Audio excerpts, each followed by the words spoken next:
유럽의 중심부에는 중세의 전통과 현대적인 감각이 독특하게 어우러진 매력적인 나라가 있습니다.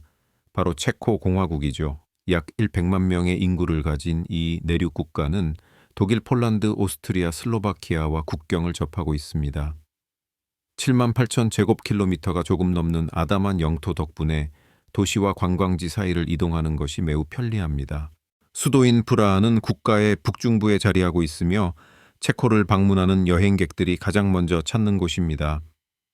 흥미롭게도 남쪽에서 북쪽으로 흐르는 블타바 강이 도시를 가로지르며 고풍스러운 건축물과 현대적인 건축물이 조화롭게 어우러져 숨막히는 경관을 만들어냅니다. 도시 생활의 상당 부분은 강동 쪽에 집중되어 있습니다. 이곳에는 유서 깊은 구시가지 박물관 광장, 그리고 댄싱 하우스 같은 상징적인 건물들이 있습니다. 반면 서쪽에는 주로 주택가와 현대식 건물들이 자리하고 있어 시민들의 일상을 엿볼 수 있습니다. 프라하는 프라하 1, 프라하 2, 프라하 5와 같은 구역으로 나뉘며 지하철을 이용하면 도시 전체를 몇 분 안에 횡단할 수 있습니다. 대중교통 시스템은 매우 효율적입니다. 지하철은 10분마다 도착하며 다른 유럽의 수도들과 달리 개찰구가 없습니다. 하지만 입구에 비치된 기계에서 반드시 티켓을 구매해야 합니다. 지하철 티켓 가격은 20코루나로 1유로도 차이 되지 않는 매우 저렴한 금액입니다. 참고로 100코루나는 약 4유로에 해당합니다.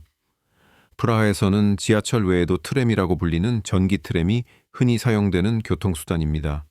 트램은 도시 곳곳을 자주 오가며 지하철이 닿지 않는 짧은 거리나 구간을 이동할 때 이상적인 선택입니다. 트램 시스템이 매우 효율적이어서 교통 상황에서 우선권을 가집니다. 운전 중이라면 항상 트램에 양보해야 하죠. 도시의 거미줄처럼 펼쳐진 전선과 레일에도 불구하고 프라하의 트램은 도시 경관에 자연스럽게 녹아들어 있습니다. 도시의 풍경은 과거와 현재가 완벽하게 조화를 이루며 이러한 조화는 사람들 사이에서도 찾아볼 수 있습니다. 교통수단을 기다리면서 책을 읽는 시민들의 모습은 체코 국민들의 높은 교육 수준을 보여줍니다. 공식 언어는 체코어로 슬로바키아어와 비슷하지만 외국인에게는 배우기 어렵다고 알려져 있습니다. 그럼에도 불구하고 체코는 전 세계 교육 분야에서 두각을 나타내고 있습니다. 약 90%의 국민이 고등학교를 졸업했고 99%가 문맹률 0%에 가까워 세계에서 가장 교육 수준이 높은 나라 중 하나입니다. 프라하가 특별한 이유 중 하나는 건축물의 훌륭한 보존 상태입니다. 두 차례의 세계대전 동안 도시는 폭격을 거의 받지 않아 많은 역사적 건물들이 온전히 보존될 수 있었습니다. 오늘날 거리를 걷다 보면 고딕, 바로크, 르네상스, 그리고 현대적인 건축 양식이 나란히 공존하는 모습을 볼 수 있습니다. 체코 국민들은 켈트, 게르만, 슬라브족의 다양한 기원이 혼합되어 다채로운 외모를 가지고 있습니다. 대부분은 밝은 피부와 눈을 가졌고 많은 사람들이 키가 크고 우아합니다.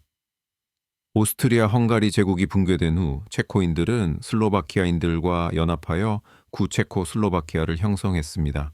이 연합은 1993년까지 계속되었는데 그해 두 나라는 평화롭게 분리하기로 결정했습니다. 그 이후로 체코 공화국은 독립적인 국가로 존재하게 되었습니다. 1999년에는 나토의 2004년에는 유럽연합에 가입했습니다. 체코 국기는 빨강, 하양, 파랑 세 가지 색을 가지고 있습니다.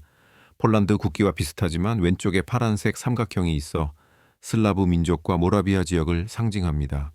만약 체코를 방문할 계획이라면 공항에서 유로를 코루나로 환전하는 흔한 실수를 조심해야 합니다. 수수료 없음이라는 문구가 붙어 있더라도 공항 환전소는 종종 불리한 환율을 제공합니다. 예를 들어 100유로를 환전하면 약 2,500코루나를 받아야 하지만 많은 여행객들은 2,000코루나 또는 그 이하만 받게 됩니다. 이런 문제는 일부 ATM, 특히 관광지에 흔한 유로넷이라는 회사의 기기에서도 발생합니다. 이 기기들은 수수료를 부과하고 불리한 환율을 적용하여 인출 금액의 최대 20%까지 손해를 볼 수 있습니다. 따라서 가장 좋은 방법은 은행이나 신뢰할 수 있는 환전소에서 환전하는 것입니다. 한 가지 더 놀라운 사실은 체코 공화국이 세계에서 가장 무신론적인 국가 중 하나라는 것입니다. 연구에 따르면 16세에서 29세 사이의 젊은이들 중 21%가 종교가 없다고 답했습니다. 전체 인구 중 종교를 믿는다고 답한 사람은 약 30%에 불과합니다. 이러한 종교로부터의 거리두기는 역사적 뿌리가 있습니다. 공산주의 정권 동안 종교 활동이 엄격히 제한되었고 이는 이후 수십 년 동안 더 세속적인 사회를 형성했습니다. 하지만 체코에 대해 더 놀라운 사실들이 있습니다. 이 나라는 헝가리와 함께 유럽에서 가장 큰 성인 영화 제작국 중 하나입니다. 인구는 약 100만 명으로 적지만 체코는 이 분야의 전 세계 생산량 중 약 13%를 차지합니다. 프라하를 거닐다 보면 배우, 프로듀서, 카메라 감독 등 이 산업에 종사하는 사람들을 우연히 마주칠 수도 있습니다. 체코에서는 이 시장이 비밀스럽게 다뤄지지만 널리 알려져 있습니다. 많은 사람들이 빠른 경제적 보상을 위해 자발적으로 이 분야에 뛰어듭니다. 아름다운 건축물과 풍부한 문화유산 외에도 프라하는 유럽에서 가장 잘 보존된 유대인 지구를 가지고 있습니다. 제2차 세계대전 중 많은 도시들이 파괴되었지만 이 지역은 온전하게 남아 있었습니다. 전설에 따르면 아돌프 히틀러가 이 지역을 멸종된 인종의 박물관으로 만들고 싶어 했기 때문에 보호했다고 합니다. 오늘날 이곳은 고대 유대교 회당 박물관 그리고 감동적인 기념물들로 가득한 진정한 역사 여행지입니다. 또 다른 흥미로운 명소는 널리 알려진 존 레논 벽입니다. 1980년 비틀즈의 멤버였던 존 레논이 암살된 후 체코 팬들은 이 벽에 문구 노래 가사 그리고 평화의 메시지를 그리기 시작했습니다. 시간이 지나면서 이곳은 공산주의 정권에 대한 저항의 상징이 되었고 오늘날까지 예술가들과 방문객들이 자신들의 흔적을 남기는 공간으로 남아 있습니다. 이제 체코의 가장 큰 자부심 중 하나인 맥주에 대해 이야기해 봅시다. 체코 공화국은 심지어 독일보다도 1인당 맥주 소비량에서 세계 1위를 차지합니다. 가장 놀라운 점은 많은 술집이나 카페에서 큰 맥주 한 잔이 생수 한 병보다 저렴할 수 있다는 것입니다. 수제 맥주와 전통적인 브랜드 등 종류가 매우 다양하며 어디서나 쉽게 찾을 수 있고 품질 또한 훌륭합니다. 현지 요리도 주목할 만합니다. 체코 사람들은 버섯을 정말 좋아합니다. 각 가정이 숲과 공원에서 매년 약 8kg의 버섯을 채취하는 것으로 추정됩니다. 버섯은 수프, 소스, 스튜 및 전통 요리에 사용되며 그 다용도성과 영양가 때문에 가난한 사람들의 고기라는 별명을 얻었습니다. 프라하 거리에서 가장 눈에 띄는 것은 질서정연함과 청결함입니다.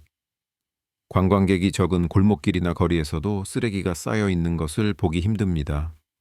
보도블록은 잘 정돈되어 있고 곳곳에 쓰레기통이 있으며 밤에도 항상 안전하다는 느낌을 줍니다.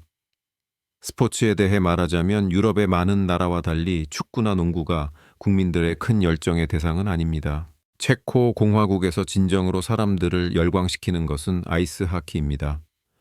남자 국가대표팀은 국제리그에서 활약하는 뛰어난 선수들을 배출하며 세계 최고 중 하나로 평가받습니다. 체코 아이스 하키 리그 시즌은 9월부터 4월까지이며 4개의 프로팀이 경기를 펼칩니다. 경기장은 항상 10,000원이고 월드컵 결승전처럼 경기가 전국으로 중계됩니다. 하지만 이 나라는 스포츠만으로 유명한 것이 아닙니다. 체코는 과학과 문화 분야에서도 중요한 공헌을 했습니다. 예를 들어 체코 화학자인 오토 비우테를레는 오늘날 전 세계 수백만 명이 사용하는 현대적인 콘택트 렌즈를 개발했습니다. 유전학 분야에서는 모라비아 지역에서 태어난 그레고어 멘델이 유전 법칙의 아버지로 알려져 있습니다. 문학계에서는 유명한 작가 프란츠 카프카 또한 프라하에서 태어난 체코인입니다.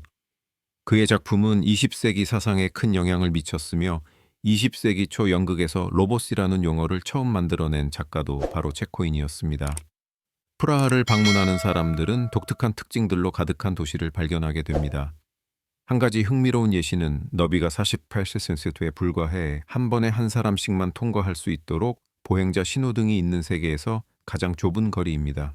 이 거리는 말라 스트라나 지역에 있으며 작은 식당으로 연결됩니다. 이런 종류의 콘텐츠는 제작에 많은 노력이 필요하며 민감하거나 논쟁적인 주제를 다루기 때문에 유튜브 알고리즘에 의해 제한될 수 있습니다. 그러니 이 영상이 마음에 들고 채널을 응원하고 싶다면 지금 바로 좋아요를 눌러주세요. 가장 인상 깊었던 점을 아래 댓글로 남겨주시고 문화 여행 그리고 세상의 흥미로운 사실들을 사랑하는 사람과 공유해 주세요. 다음 영상에서 만나요. 다음 여행까지.